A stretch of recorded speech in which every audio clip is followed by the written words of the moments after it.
여러분 안녕하십니까? 12월 10일 한국경제TV 뉴스플러스입니다. 오늘 박혜린 앵커를 대신해 진행하게 된 이지호입니다. 첫 소식입니다. AI 반도체 경쟁이 본격화하면서 그간 업계에서는 투자의 걸림돌이 됐던 금산분리 규제 완화를 요구해왔습니다. 전 세계에서 수백조 원 단위의 투자가 이루어지고 있는데 국내 기업은 산업과 금융을 분리하는 규제 탓에 제대로 자금을 조달하지 못하고 있다는 겁니다. 이재명 대통령은 국내 반도체 기업 CEO가 참석한 간담회에서 또 한 번 금산분리 규제 완화 가능성에 대해 언급했습니다. 자세한 내용 취재기자 연결합니다. 유호성 기자, 오늘 대통령 발언 정확하게 어떤 내용이었습니까? 반도체 업계가 대규모 투자 과정에서 금산분리 완화를 요구해온 데 대해 이재명 대통령은 실질적인 대책이 거의 준비됐다고 말했습니다. 이 대통령은 소위 금산분리라는 원칙으로 금융 조달에 제한을 가하는 이유는 독점의 폐해를 막기 위해서인데 이 대규모 투자가 필요한 첨단 산업 분야는 그 문제는 이미 지났다고 설명했습니다. 이어 산업 발전에 저해가 되는 요소라 이미 제도적으로 준비를 하고 있다고 강조했습니다. 이 대통령 발언 직접 들어보시죠. 금산분리라고 하는 것을 훼손하지 않는 범위 내에서 실질적인 대책을 지금 마련하고 있는데 거의 다 된 것 같아요. 이 첨단 반도체 투자를 위해선 수백조 원 단위의 자금을 신속하고 저렴하게 조달해야 합니다. 하지만 현재 금산분리 규제는 지주회사가 금융사를 활용하거나 조인트 벤처를 통해 자금을 조달하고 이를 장기간에 걸쳐 회수하는 구조를 막고 있습니다. 이런 한계에 대해 최태원 대한상공회의소 회장은 지난달 AI 반도체에 대한 대규모 투자를 감당할 수 있는 새로운 제도 또는 금산분리 해소 필요성을 공개적으로 언급한 바 있습니다. 네, 반도체 산업은 국가 전략 산업입니다. 경쟁국이 넘볼 수 없는 초격차를 유지하기 위한 육성 정책도 내놨습니다. 네, 김정관 산업통상부 장관은 이날 보고회에서 반도체는 이미 기업 간 경쟁에서 국가 간 전쟁으로 확대되어 있는 상황이라고 진단했습니다. 이 반도체, AI 패권 경쟁이 단순한 산업 경쟁을 넘어 국가의 안보, 경제 생존이 걸린 총력전 수준이라는 점을 강조하기 위해서 이 전쟁이라는 단어를 꺼내든 겁니다. 정부는 세계 반도체 2강 도약을 목표로 온디바이스 인공지능 반도체 개발에 2030년까지 1조 2천억 원을 집중 투자하기로 했습니다. 또 용인 반도체 클러스터에 이어 광주, 부산, 구미를 잇는 남북권 반도체 혁신벨트도 구축합니다. 시스템 반도체 생태계도 강화합니다. 팹리스를 글로벌 수준으로 키우기 위해 수요 기업이 앞에서 이끌고 파운드리가 옆에서 밀착 지원하는 협업 생태계를 마련한다는 구상입니다. 지금까지 대통령실에서 한국경제TV 유호성입니다. 일론 머스크가 이끄는 우주기업 스페이스X가 이르면 내년 미국 증시에 상장합니다. 사우디 국영 석유기업 아람코 상장 이후 사상 최대 규모의 IPO입니다. 증권부 정재훈 기자와 이 사안 자세히 알아보겠습니다. 정 기자, 2019년 아람코 상장은 석유 산업의 위상을 좀 확인하는 자리였다 이렇게 평가할 수가 있겠는데 그간 상장 자체가 드물었던 미래 산업이죠. 우주 업체가 좀 상장을 하는 건데 전 세계에서도 좀 주목하고 있는 모습입니다. 맞습니다. 현지 시간 9일 블룸버그가 일론 머스크의 스페이스X가 내년을 목표로 기업 공개를 추진하고 있다고 전했습니다. 통신은 스페이스X 경영진과 자문단은 2026년 중후반 IPO를 목표로 하고 있으나 시장 상황에 따라 일정이 조정될 수 있다고 밝혔습니다. 즉 외신을 좀 종합을 하면은 스페이스X는 내년 상장을 통해서 300억 달러 가량의 자금을 조달하고 1조 5천억 달러의 기업 가치 책정을 목표로 하고 있는 것으로 좀 파악이 됩니다. 지난 2019년 사우디 국영 석유 기업 아람코가 IPO로 전체 지분 1.5%를 공모해서 294억 달러를 조달하면서 기업 가치를 1조 7천억 달러 가량 책정을 받은 바 있습니다. 스페이스X가 이를 뛰어넘을 수 있을지 시장은 좀 주목을 하고 있습니다. 네, 아무래도 기업 가치를 인정받으려면 성장성을 좀 보여줘야 할 거라고 생각이 되는데 우주 산업하면 저는 최근에 교신에 성공한 누리호 정도가 좀 떠오르는데요. 스페이스X는 정확하게 어떤 우주 사업을 좀 하고 있는 겁니까? 그렇습니다. 우리에게도 좀 스타쉽이라는 대형 우주 왕복 발사체로 좀 잘 알려져 있죠. 메카질라처럼 젓가락 모양으로 왕복하는 걸 보여줘서 화제가 되기도 했는데 이 우주선 최대 적재 중량이 150톤에 달하는 초중량 발사체입니다. 최근 최근 발사에 성공한 누리호 같은 경우에는 이 최대 적재 중량이 2.2톤 수준에 불과하죠. 물론 훌륭한 성과였지만 정부와 민간과 이제 계약을 맺고 위성을 발사하거나 우주 정거장에 화물을 보내는 데 활용이 됩니다. 우리 정부도 스페이스X와 계약을 맺고 한국형 위성 항법 시스템을 2029년에 발사하기로 한 상태죠. 이 눈에 보이는 건 발사체지만 매출의 절반 이상은 위성 인터넷 서비스인 스타링크에서 나옵니다. 얼마 전에 국내에도 출시가 돼 화제가 됐는데 자체 발사체로 적외도 위성을 쏘아서 인터넷을 연결해주는 서비스입니다. 이미 발사된 위성이 7,000대가 넘고요. 2027년까지 12,000대로 늘어날 예정입니다. 러시아 우크라이나 전쟁에서 우크라이나 군이 이 스타링크를 활용한 이야기는 좀 유명하죠. 올해 스페이스X의 연매출은 150억 달러로 전망됩니다. 스타링크 적용 국가가 늘어나면서 내년에는 매출이 220억 달러로 늘어날 것으로 추산이 되고 있습니다. 네, 일론 머스크도 상장을 부인하지는 않고 있는 모습입니다. 그러니까 상장이 공식화됐다 이렇게 볼 수가 있겠는데요. 특히나 우주 산업은 막대한 투자비가 필수적입니다. 이번에 공모를 통해서 확보한 자금은 어디에 쓰이게 되는 겁니까? 그렇습니다. 일론 머스크가 이제 스페이스 상장에 대해서 조심스러우면서 트위터 X 이런 데다 많이 얘기를 올렸잖아요. 조심스러우면서도 부정하지는 않고 있습니다. 월가에서는 이르면 내년, 늦어도 내후년에는 스페이스 X가 미국 증시에 상장할 것으로 내다봅니다. 한 가지 재밌는 거는 이번 기업 공개를 통해서 조달한 자금 일부를 우주 데이터 센터 개발에 활용할 것이라는 점입니다. 우주 데이터 센터는 말 그대로 우주에 데이터 센터를 짓는 걸 말합니다. 이 손실 없는 태양열을 활용하면서 우주의 극저온 환경에서 열 냉각에 유리한 데이터 센터의 입지를 확보할 수가 있습니다. 이런 장점에 우주 데이터 센터는 최근에 미국 테크 업계의 새로운 투자 대상으로 떠올랐습니다. 이 오픈 AI의 샘 올트먼이 우주 데이터 센터 구축을 구상하면서 로켓 제조업체 스트로크 스페이스 지분 투자를 고려하기도 했고요.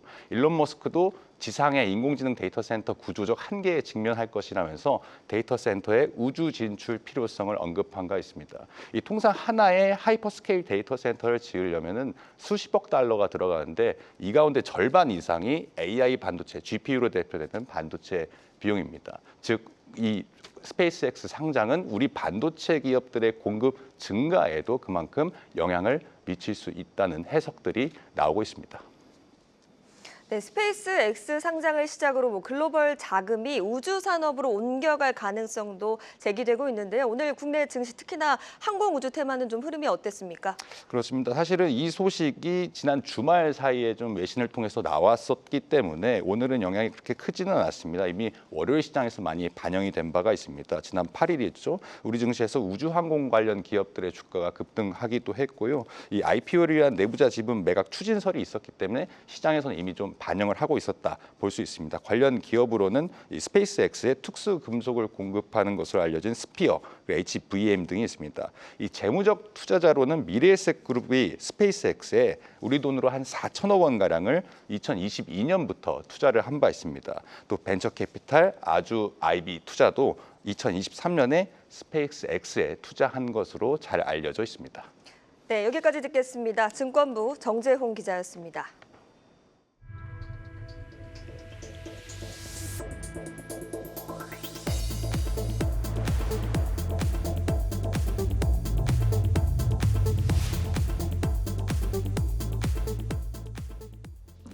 대한항공이 아시아 최대 규모 정비창인 군용기 MRO 허브를 한국경제TV 취재진에 10년 만에 공개했습니다. 한미 군용기 수리에 그치지 않고 중동과 동남아에서도 MRO 사업을 수주하겠다는 목표입니다. 배창학 기자가 현장에 다녀왔습니다. 김해 국제공항 인근에 위치한 대한항공의 군용기 수리소 테크센터입니다. 축구장 100개 크기의 아시아 최대 규모 정비창으로 항공기 50대를 동시에 수리할 수 있습니다. 연면적 16,000평에 달하는 AI 기반 스마트 팩토리 설립 공사도 한창입니다. 대한항공은 주한, 주일 미군 부대 사이에 둔 부산을 군용기 MRO 허브로 50년째 삼고 운영하고 있습니다. 수리 기종도 수송기 전투기에서 특수기로, 유인기에서 무인기로 확대하고 있습니다. 소형 무인기의 경우 아날로그에서 디지털로 전환되기 때문에 대대적인 전환을 요구받고 있습니다. 5세대 전투기의 MRO를 대비해 최신 기술 습득 및 적용에 중점을 두고 있습니다. 대한항공은 지난 45년 동안 한국과 미국의 군용기와 민항기를 비롯해서 5,500여 대의 기체를 수리한 바 있습니다. 검증된 기술력과 오랜 경험과 노하우를 바탕으로 내년에는 중동과 동남아를 비롯한 제3국으로부터 일감을 확보하겠다는 목표입니다. 입소문이 나가지고 아시아뿐만 아니라 중동에 있는 물량들을 하는데 내년쯤에 소규모 물량이라도 생길 것 같고요. 고객이 다양해지면 사업을 하는데 큰 도움이 됩니다. 트럼프 행정부는 세계 각지에 있는 자신들의 군용기를 본토가 아닌 대륙별 수리 거점에서 MRO 작업을 수행하고 있습니다.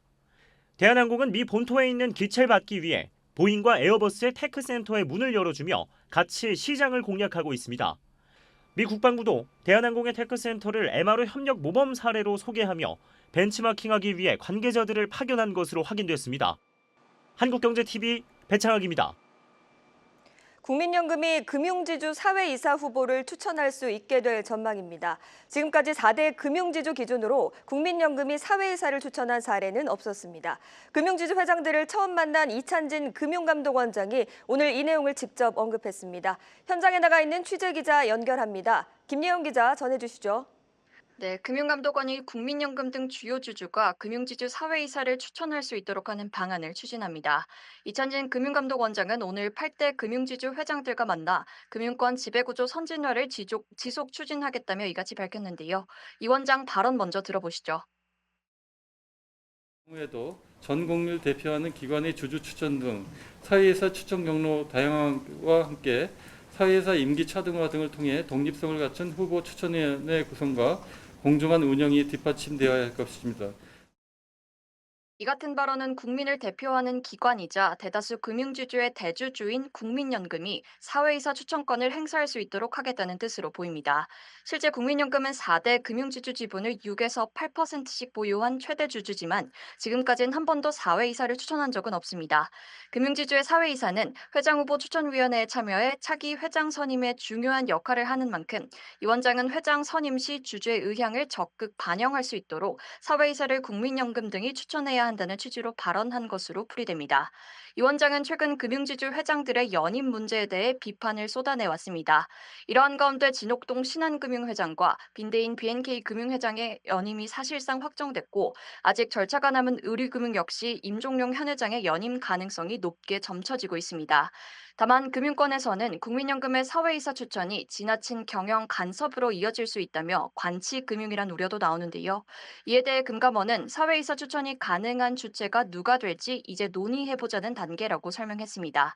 이날 이 원장은 지주사 이사회 구성에 대해서도 IT 보안과 금융 소비자 분야에 대표성 있는 사회이사를 1명 이상 포함할 것을 적극 추진하고자 한다고 언급하기도 했습니다.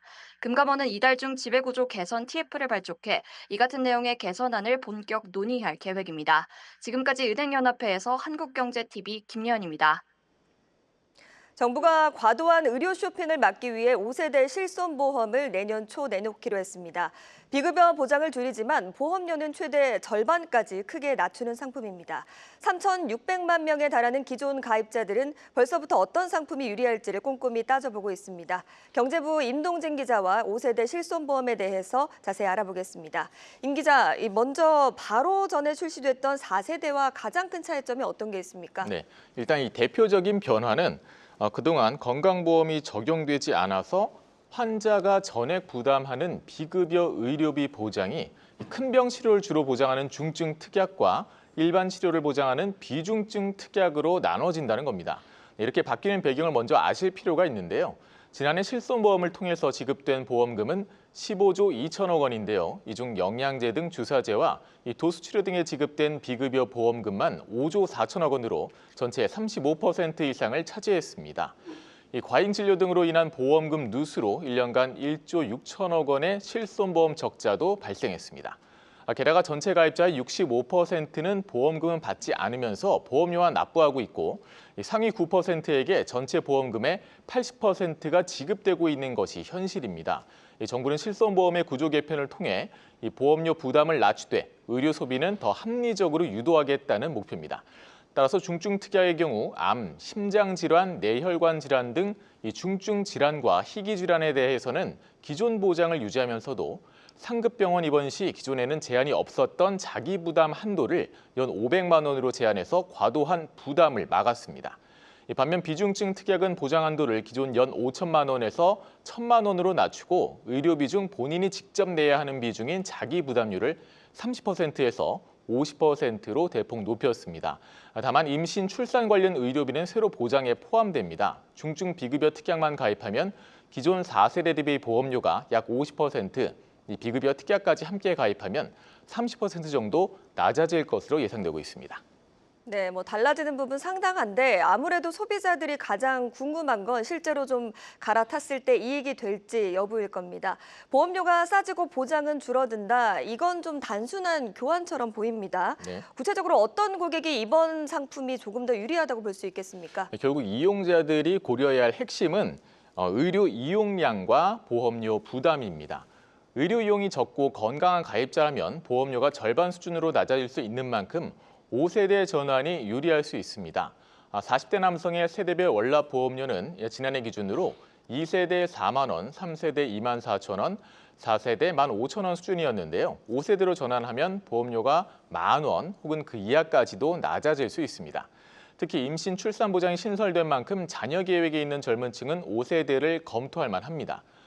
반대로 비중증 비급여에서 도수 치료가 제외될 전망이고 보장 자체도 크게 줄기 때문에 병원 이용이 잦거나 고액 비급여 진료를 자주 받는 가입자들은 기존 상품을 유지하는 편이 낫습니다. 또한 2013년 4월 이후 실손보험 가입자는 가입 시점으로부터 5에서 15년이 지나면 최신 세대 상품으로 바뀌게 된다는 점도 감안하셔야 됩니다. 이 3, 4세대 상품은 매년 보험료가 갱신되기 때문에 보험료 인상 속도나 건강 상태를 고려해서 전환 시점을 앞당기는 것도 하나의 전략입니다. 네, 정부가 5세대 실손보험을 출시하면서 기존 1, 2세대 실손보험에 대한 재매입도 검토하고 있습니다. 전환 요인이 적은 1,600만 1, 2세대 가입자를 대상으로 한 조치인데요. 본인 부담금이 좀 커지는 만큼 돌아오는 게 있어야 유인이 될 것 같은데 어떻습니까? 시장에선 효과가 있을 거로 보고 있습니까? 네, 2013년 초까지 실손보험에 가입한 소비자분들은 갱신 기간도 길고 이후 세대처럼 15년 재가입 주기도 없고요.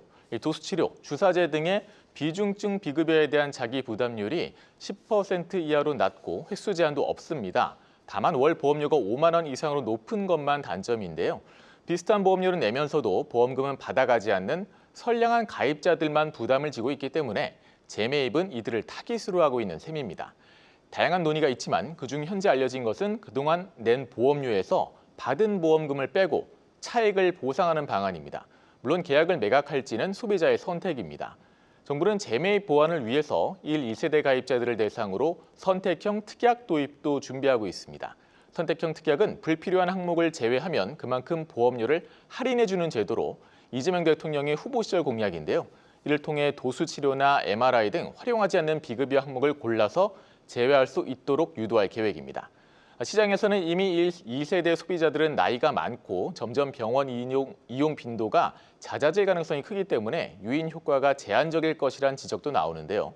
결국 전환은 강제가 아닌 선택인 만큼 얼마나 인센티브를 줄 수 있을지가 관건입니다. 네, 여기까지 듣겠습니다. 경제부 임동진 기자였습니다.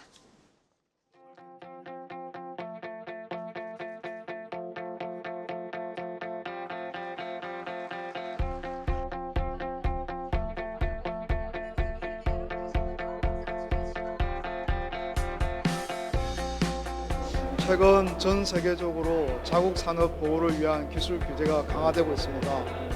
올해 11월 기준으로 WTO에 통보된 무역기술 장벽 건수가 4,200건으로 역대 최고 수준을 기록하고 있습니다. 국가기술표준원은 이런 대외 환경 변화 속에서 우리 기업애로를 총 149건을 해소하였습니다.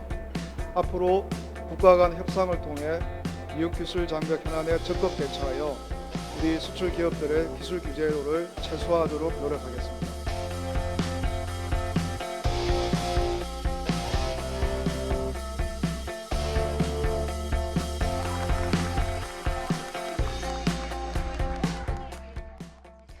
국내 건설사의 캐시카우인 도시정비사업 수주액이 사상 최대치를 기록할 전망입니다. 올해 역대급으로 많은 일감을 따냈는데도 어째서인지 건설사 표정이 밝지만은 않습니다. 이유가 무엇인지 취재기자와 짚어보겠습니다. 건설사회부 방서우 기자 나와 있습니다. 방 기자, 사상 최대치라고 하면 사실상 열일을 했다고 볼 수가 있겠는데 왜 표정이 좋지 않은 겁니까? 엄밀히 말하면 시공능력평가 순위 1위와 2위의 싸움이었기 때문입니다. 우선 올해 시공능력평가 상위 10개 건설사의 도시정비사업 수주 총액은 47조 4,400억 원에 달할 것으로 예상됩니다. 전년 대비 70% 이상 늘어난 데다 연간 기준 역대 가장 많은 수주액입니다. 10평 2위 현대건설이 사상 처음으로 10조 5천억 원이 넘는 일감을 확보하면서 7년 연속 도정사업 왕좌에 앉았습니다. 그 뒤를 10평 1위 삼성물산이 9조 2,400억 원어치 수주고를 쌓으면서 역시 창사 이래 최대 규모를 기록했습니다. 결국 50조 원 가운데 42%가량을 10평 상위 2개 회사가 차지하고 나머지를 8개 회사가 나눠먹은 셈입니다. 물론 SK 에코플랜트와 현대엔지니어링, 그러니까 이 10평 하위 2개사를 제외하면 전부 작년보다 수주액이 늘었습니다. 그럼에도 불구하고 업계에서는 올해가 이 도시정비 사업에서만큼은 마지막 축제일 수도 있다는 목소리가 나옵니다. 네, 도시정비 사업하면 재건축이나 재개발, 리모델링 같은 사업을 말하겠습니다. 건설사가 한 번 수주하면 분양할 때까지는 좀 안정적인 매출로 이어지는 걸로 알고 있는데 왜 이게 좀 문제가 되는 겁니까? 바로 그 분양할 때까지의 시차 때문입니다. 가뜩이나 이제 공사비 인상 등으로 사업 기간이 늘어나고 있는 가운데 연이은 부동산 규제로 업황이 더욱 나빠질 전망입니다. 실제로 627 대출 규제로 이주비 대출이 막히거나 한도가 대폭 축소됐고 또 11호 대책으로는 서울 전역이 투기과열지구로 묶이면서 조합원 지위 양도가 제한됐습니다. 내 집 마련 수요가 꾸준하고 이 사업성이 우수한 서울의 경우 대부분이 정비사업 물량이기 때문에 이런 식으로 좀 강도 높은 규제가 가해지면 건설사들의 비용은 늘고 수익성은 악화되면서 사실상 서울에서 주택사업을 영위하기가 어려워집니다. 벌써부터 예전 같았으면 수주 경쟁이 붙었을 사업지에서 지금 수의계약으로 일감을 따낸 건설사들이 적지 않고요.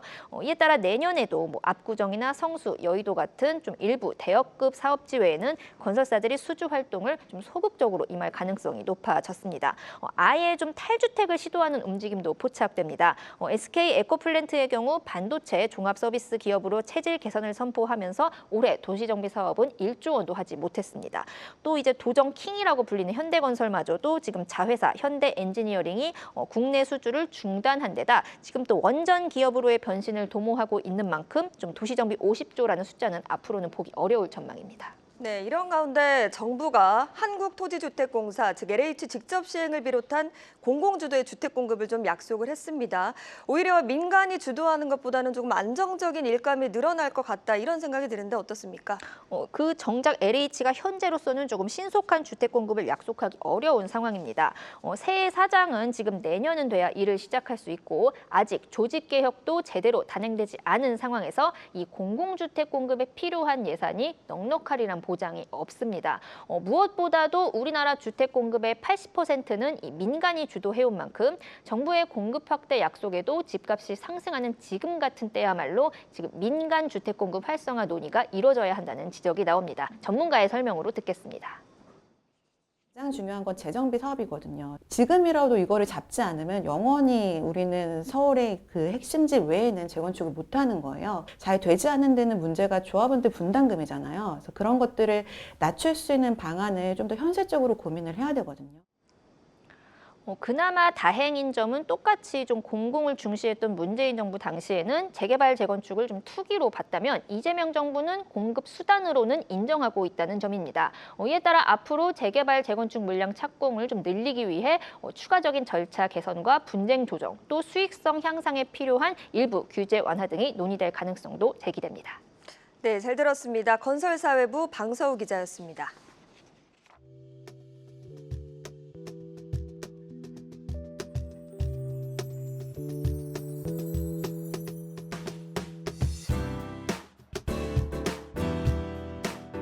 저희가 고객을 찾아가는 그리고 젊은 분들을 유인하는 백화점 밖의 고객들을 타겟으로 하는 그런 공간이 될 겁니다. 청담 상권에 3040 젊은 분들이 오셔서 사진을 많이 찍고 또 기분이 좋아지는 그런 공간이 되는 게 목표입니다.